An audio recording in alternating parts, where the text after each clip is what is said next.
Bonjour et bienvenue, voici notre tour d'horizon économique, géopolitique et boursier. Nous sommes le jeudi 7 février. Et pour comprendre comment tourne la planète finance, c'est sur la bourse au quotidien et nulle part ailleurs. Et l'épisode du jour s'intitulera Janet Yellen, notre phare dans la tempête. Ouais, difficile aujourd'hui d'opter pour un scénario macroéconomique qui, on va dire, réunisse un consensus entre ceux qui voient effectivement une embellie après un automne assez désastreux, on va le dire, en Europe, tant sur le plan de la consommation que de la production industrielle. On l'a encore vu en Allemagne, avec une baisse de moins 0,4 en décembre, là où on attendait un rebond de plus 0,7, la consommation qui avait plongé de moins 4,2, les commandes à l'industrie en chute de moins 1,6. Donc, après autant de noirceur, on pouvait éventuellement espérer enfin un rayon de soleil pour le début de l'année 2019. Mais les marchés ont déjà largement pricé un scénario, une embellie, et il faudrait vraiment maintenant qu'on n'ait plus aucune mauvaise surprise pour justifier les niveaux de cours qu'on a atteints, c'est-à-dire 25 400 sur le Dow Jones, 2740 pour le S&P, qui a donc, à ce niveau précis, effacé 62% de la baisse du 3 octobre au 24 décembre. On a un Nasdaq repassé au-delà des 7400, un CAC 40 qui vient d'atteindre les 5080, donc oui, vraiment, il ne faut pas qu'il y ait de mauvaises surprises.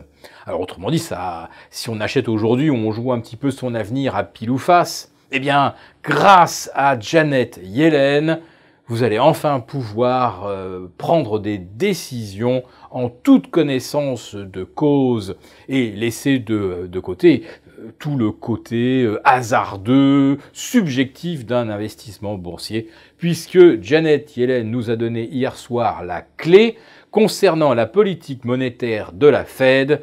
Donc, roulement de tambour, attention, la révélation que vous attendiez, eh bien pour Janet Yellen, les taux US peuvent monter ou baisser. Mais il serait préférable qu'ils ne bougent plus par rapport aux niveaux actuels si jamais il s'avère que justement l'économie américaine ralentit un petit peu, ce qui signifierait qu'on a déjà atteint la neutralité des taux. Bon, vous avez bien compris que le titre de cette chronique était un véritable gag et que Janet Yellen nous prend vraiment pour des jambons. Faire une interview à l'issue de laquelle elle déclare que les taux peuvent monter ou baisser ou rester là où ils sont et dire que cette personne-là, on l'a payé très très cher pour piloter la Federal Reserve.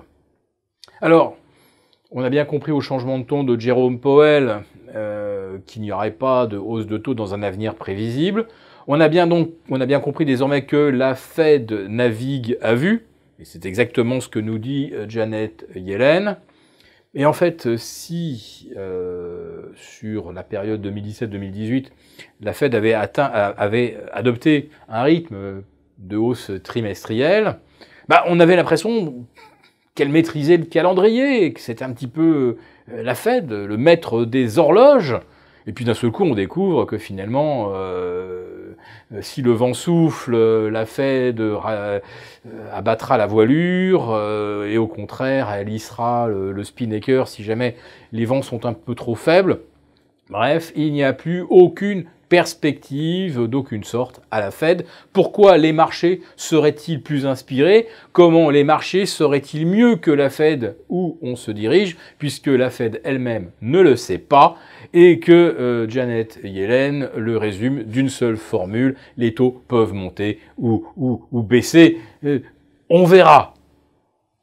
Alors, qu'est-ce qui est aujourd'hui à peu près fiable comme tendance? Alors, je dirais que là, on est peut-être arrivé au maximum de ce qu'on pouvait espérer en termes de détente des taux à court terme. Autrement dit, je verrais plutôt maintenant une consolidation du marché obligataire. Et si on voit une consolidation du marché obligataire, on voit donc les taux remonter. Alors je ne dis pas les taux de la Fed, ni ceux de la BCE qui ne vont pas bouger naturellement jusqu'au moins de fin 2019. Non, ce que je parle, moi, c'est les taux marchés. Ceux qui servent de référence quand une entreprise, par exemple, veut se refinancer. Donc les taux marchés pourraient se dégrader légèrement à court terme et ça réduirait donc d'autant la prime de risque sur les actions qui, elles aussi, pourraient se mettre à consolider.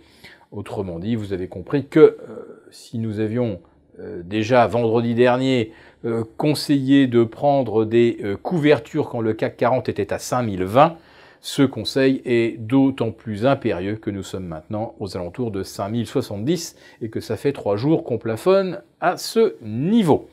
Voilà, donc nous sommes bel et bien dans le brouillard et évidemment Janet Yellen n'est pas ce phare dans la nuit que je décrivais, c'était une blague.